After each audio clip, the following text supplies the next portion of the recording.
Yangi Zelandiya haqidagi siz bilmagan qiziqarli 3 ta faktlar. Oxirgisi eng qizig'i. Agar Yangi Zelandiyaliklar qo'y go'shtidan osh qilishni bilganlarida, butun O'zbekiston xalqiga 1 yil davomida har payshanba osh tarqata olishardi. Chunki u yerda qo'ylar soni o'z aholisidan 5 barobar ko'proq.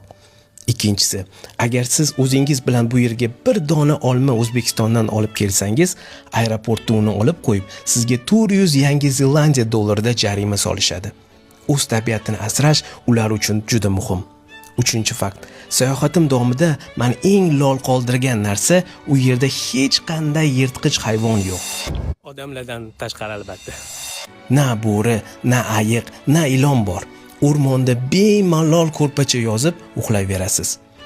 Yirtqich hayvonlar bo'lmagani sabab bu yerda ba'zi qushlar hattoki uchishni ham o'rganishmagan. Sayohatim davomida shunaqa qiziqarli ma'lumotlarni bilishni xohlasangiz, menga obuna bo'lishni unutmang.